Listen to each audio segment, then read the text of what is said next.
The Mool Sustainability Research and Training Center was conceived much before, but then started in 2010 in Kashmir, and with a mission to build integrative and regenerative lifestyles and communities. And as the name suggests, it's a sustainability research and training center.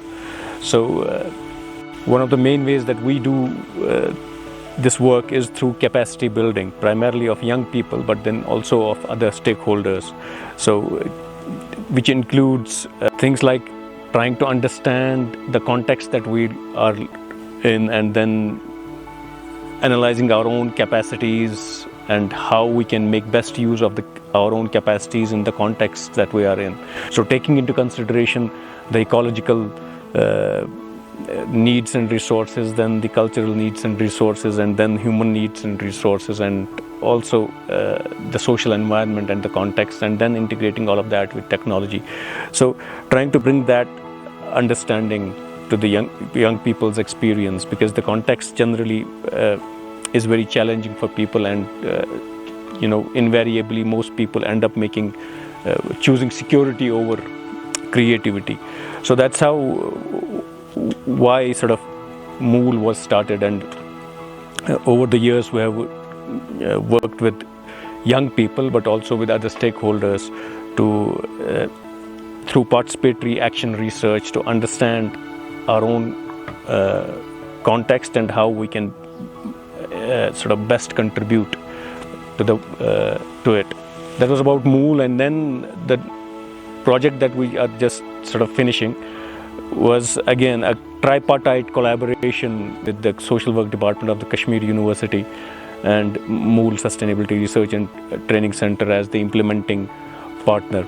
So in this program, 20 women from sort of challenging economic backgrounds, from mostly rural and multicultural settings from Ganderbal area were selected and underwent through a training program of over a month and a half, and talking about their own capacity and their own, trying to sort of analyze their own dreams and their own capacities, their own experience, and then weaving that into small scale sustainable entrepreneurial ventures.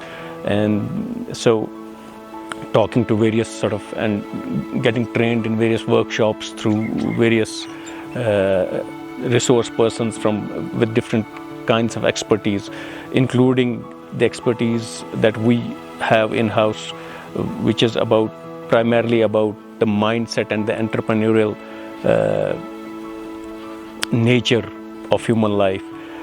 I believe magic happens when women come together, and that's what this program did. It brought together a very enthusiastic, passionate and diverse group of women from Pahari Pashtun and Kashmiri speaking families in Ganderbal.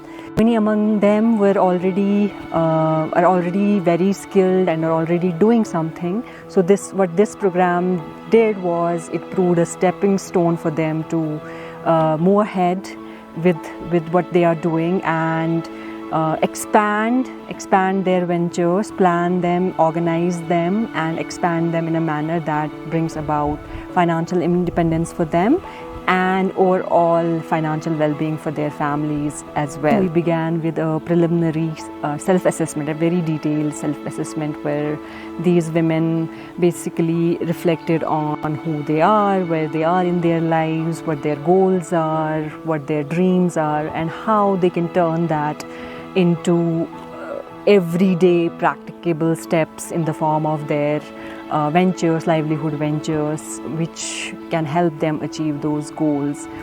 So at the end of the preliminary assessment, we found out that there were 3 primary livelihood ventures that these women wanted to go into. Some women opted for dairy and sheep farming. Some opted for handicrafts like Sozni work, which is needlework on pashmina shawls, knitting and stitching and design.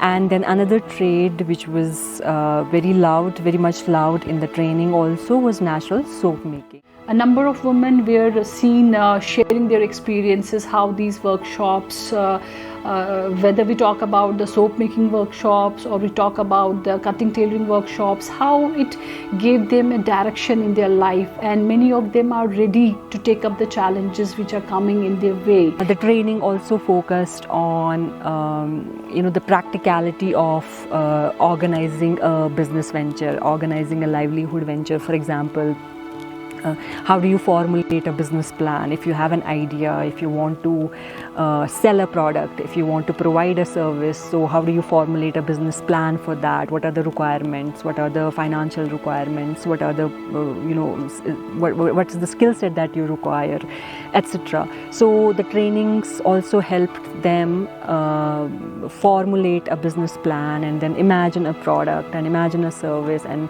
imagine how they can bring about that product in the market, or for the other people to take advantage of their service. So the trainings also focused on training them in, for example, in outreach strategies, in marketing strategies, in handling, for example, business, the requirements that a business has, for example, accounts, sales, human resource, etc. Parallelly, they were also trained in the imperative personal capacities that one requires to have, the overarching capacities that one needs to have to do anything in life. For example, an entrepreneurial mindset, communication strategies, self-confidence, design thinking, self-care. These resource persons basically discussed the nuances of the trades that participants had chosen at length with them.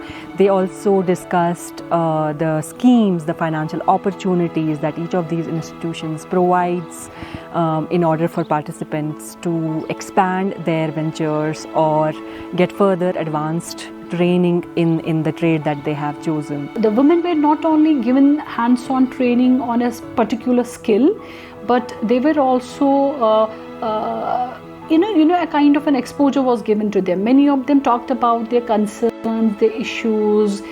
They find a friendly space where they saw other women coming from different areas talking to each other, and I believe that this project is definitely going to have a long-lasting impact, not only for their livelihood issues but for them as a person.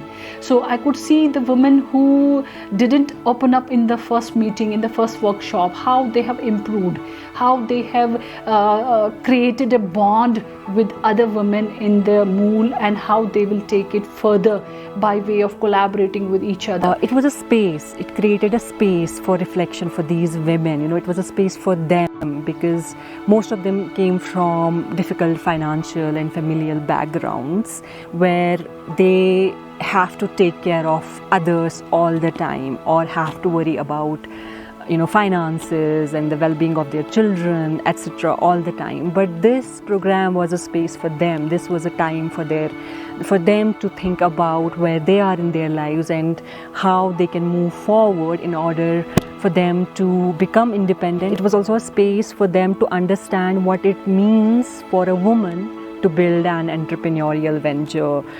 So a lot of resource persons who came in for the trainings were also women, so they were also able to share their journeys of building their eco-businesses, and the challenges that they had faced in the context that we live in. So it was also an opportunity for these women to reflect on the specific socio-cultural dynamics that may come in the way of building a business when it comes to being a woman. So at the end of the training, all of them felt that they are more confident and they are more skilled and now have the knowledge to move forward. We are trying to partner, we are trying to network them with many other organizations who may support them for n number of activities, and some of the women had already started taking up some small initiatives, like we have some examples like women starting a dairy farm, somebody going into sheep husbandry, animal husbandry, and I believe that we are really going in the right direction. हमारे यहाँ पे training चल रहा था मोल की तरफ से, तो हमने उसमें बहुत सारी चीज़ें सीखी।